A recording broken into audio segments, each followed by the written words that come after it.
Welcome to episode 4 of Sharing Life Lessons. I am your host Hamidah, and I want to bring you stories because stories inspire, stories teach, and stories heal. I want to start this episode by giving a shout out to my youngest listener. Mishka is 12 years old and she's in 6th grade, and she told me that she loves to listen to Sharing Life Lessons.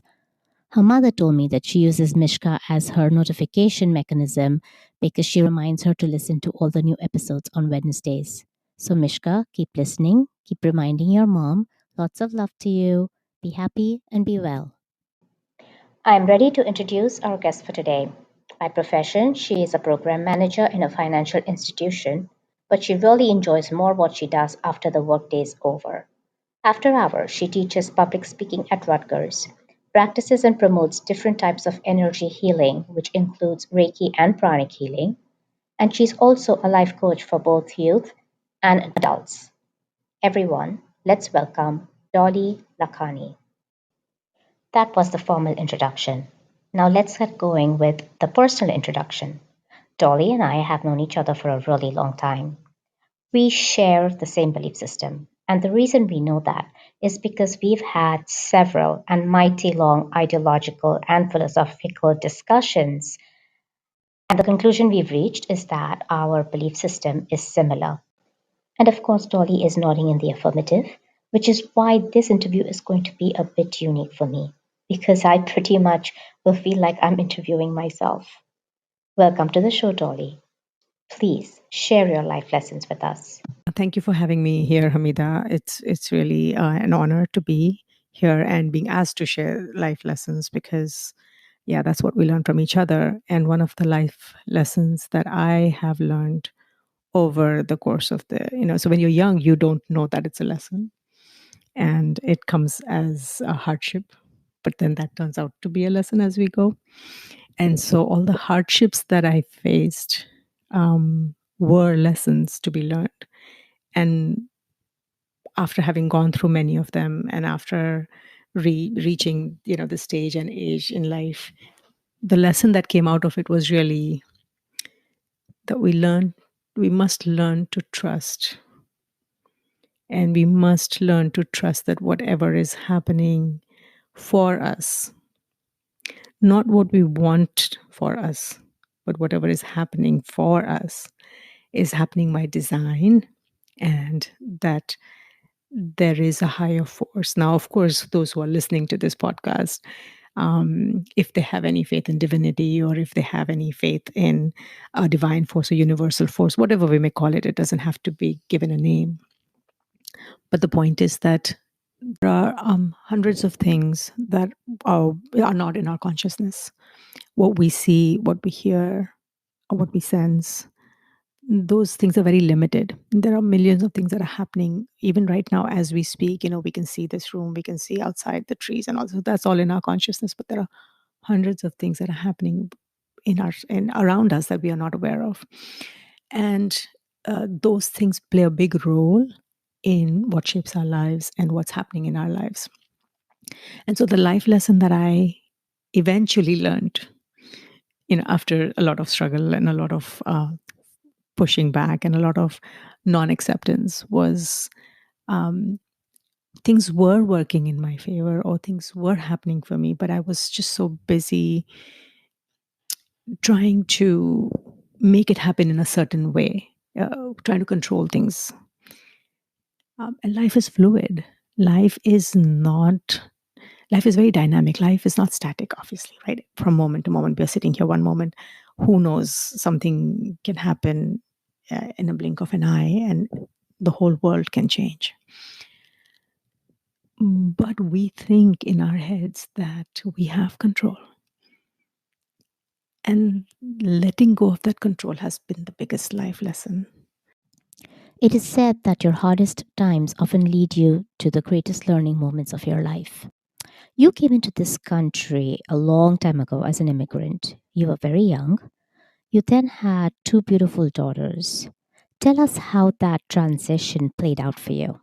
When I came into this country, I really had no direction as such.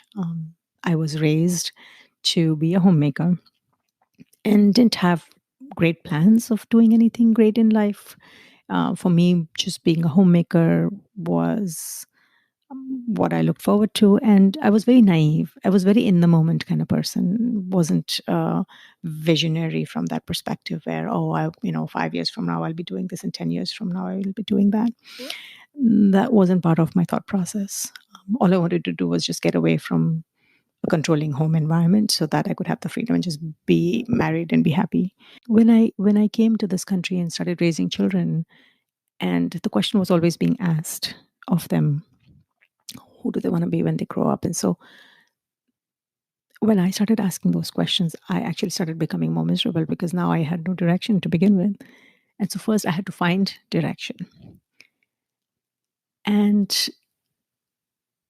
whatever I wanted to do was not what was happening for me. So, for example, I realized that I wanted to be a counselor or a life coach, but I was in technology already. And that too, like someone just guided me and it just happened to fall in my lap. I couldn't spell technology if my life depended on it. And yet, that was the field that somehow I got guided towards. And I went into it and I did well.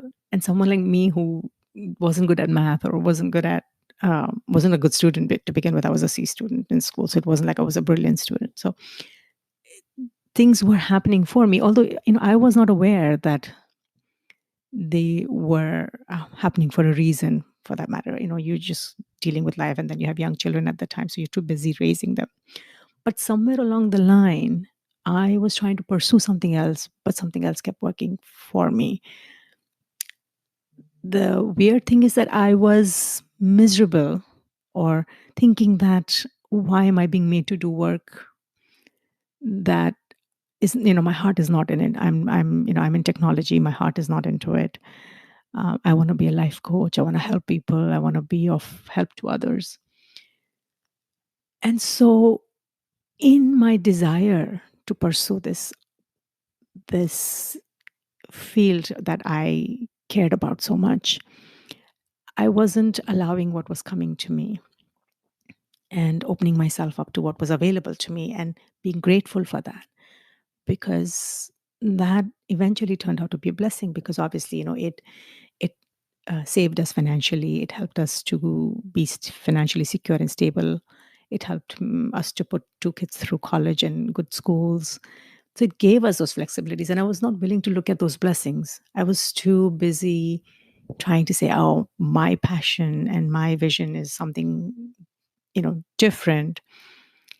And so that's where, as I was saying about the lesson, is like some things are happening for you, you're not looking at them, you are not accepting them, and you're too busy trying to go after things that are maybe not meant for you. I heard you say that you were miserable about where you were because you wanted to be someplace else. And then a shift occurred from being miserable to being thankful and being grateful. What led to that shift? So that's a very interesting question about how do you move from being miserable to gratitude. Uh, Part of the journey had to do with a lot of reading that I was doing. Conversations with God comes to my mind. That was an instrumental book in my life. Um, um, Dr. Scott Peck wrote Less Traveled, and some of the books that I've read several times. Anthony Robbins' books. He was one of the writers that I followed and read his books quite a bit. Those books always talked about being grateful and having a gratitude journal. And so I practiced the ritual of being grateful, but I wasn't feeling grateful. Um, and in Amy Cuddy, in her presentation in TED, said that you fake it till you make it, but then you fake it till you make it till you become it. So these rituals help us to get into the frame of mind, but then at some point you transcend it. And what causes that transformation or that transcendence, I don't have a specific event or a specific a point where you can say that this is when it happened. But at some point, you just, it shifts. There is a shift in your mind that allows you to then, rather than practicing being grateful and doing it as a ritual, you sense it, you feel it, you vibrate it. I can see why all the beautiful books that you mentioned had such a great impact on your life. There is another book that I would like to add as a reference for the audience, and the name of that book is In Heaven as on Earth, also by Scott Peck. That book literally bowled me over when I read it. To the audience, names of all of these books are mentioned in the resource section of my show notes for this episode. So back to you, Dolly. Something else happened in your life that led you to this world of healing. Please tell us that story. One of the defining moments of my life, or that I clearly remember, where I made a choice that made all the difference, so to speak. I had been dealing with foot pain for a few years. It had started when I was in my late 20s, and I was trying to find a solution for it. And I just wasn't able to find, there was just no healing available. Or at that time, I wasn't looking for healing. I was just going to medical doctors, you name it. And I went to all the different types of doctors. And no matter what therapy or medicine I engaged with, the healing wasn't happening, like the pain wasn't subsiding. So for some time, I even chose to be in a wheelchair because it was just easier. I had the attention of the family. I didn't have to do anything, but I was just so miserable because I was young. I had a 4-year-old, a 8-year-old and a 4-year-old, and not being able to do anything with them. So I was really, really miserable. And then there was this one event that was happening in the community, which is a major significant event where a spiritual leader's son, his son was born to him, and everybody was celebrating. And here I was sitting in a chair, not being able to participate in the celebration. And I remember having this conversation in my head that whether I am sitting or I'm standing, whether I'm walking or I'm sitting, the pain is the same. So do I want to continue sitting, or do I want to just get up and go and dance? And one of the things is that I love dancing. And so when we play this traditional dance, I'm the first one to participate and I'm the last one out. So I'm participating from beginning to the end. And it was just very hard for me to sit there and not being able to participate in this dance. And I remember having this conversation, and in a split second, I just decided, literally, I was sitting and half of the dance was over, and it was literally a split second decision that, you know what, I'm not going to sit anymore. In spite of the pain, I am going to get up and dance. And I danced that whole evening. And since then, in spite of the pain, I have done everything possible. What that also started was a journey towards healing. And I started looking for alternative healing, which then again led me to this whole understanding of how energy works and how we're all connected to this universal energy. And through that process, I was able to identify that the divine force that we talked about earlier, where we let the divine work through us. And so that event was very significant in helping me bring this shift in my life, and then led me towards this whole healing modalities that I was trying to incorporate. In both your stories, you experienced hardships, and then you decided to make a shift. And when you made that shift in the way you looked at those hardships, it took you to a happier place. And there is so much to learn from that. Dolly, do you have a final message for the listeners? And so the final message, or the main lesson I may say that I've learned in life, is that when I was trying to be in control, when I wanted things to go my way, the way I wanted it, I was the one who was miserable and unhappy and always feeling the lack. Once I let go of that control and accepted that, let things that I'm not, that is outside of my consciousness, that is working for me, I let that work for me. And I took a step back and said, you know what, if this is how you want things to be, then I accept it. I let things, I'll go with the flow.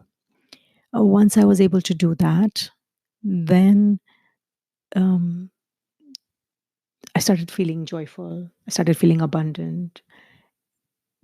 Nothing shifted or nothing changed as far as like my career didn't change, or my income didn't just go from being into millions or whatever, but just the sense or the feeling of the joyfulness, the blessings, and feeling the abundance, feeling happy with whatever was happening and being accepting. So I still want, like, I do plan for things to happen. I'm like, oh, I want this to happen, but I'm not miserable if they don't. I'm like, okay, well, if they didn't happen, then maybe there was a good reason, and I shouldn't try to be too smart about it. Let it just be. Maybe it's not happening for the right reason. And so just that shift is like, and it's almost like I'm having fun with it. Like I'll put a message out there, or I'll put an intent out there. And I'm like, well, if it's meant to be, let it work. If not, then I'm okay with it. And most of the time it tends to work out. Or even if it doesn't, I'm okay with it and I accept it. I'm saying, you know what, great, thank God it didn't work out, because it might have been something that was not a blessing. And so that just letting go and let the divine take over. Let the divine take over. What a beautiful message. I love it. Dolly, thank you so much for sharing your life lessons with us. If anybody would like to reach out to or contact Dolly, her email address is in the show notes for this episode.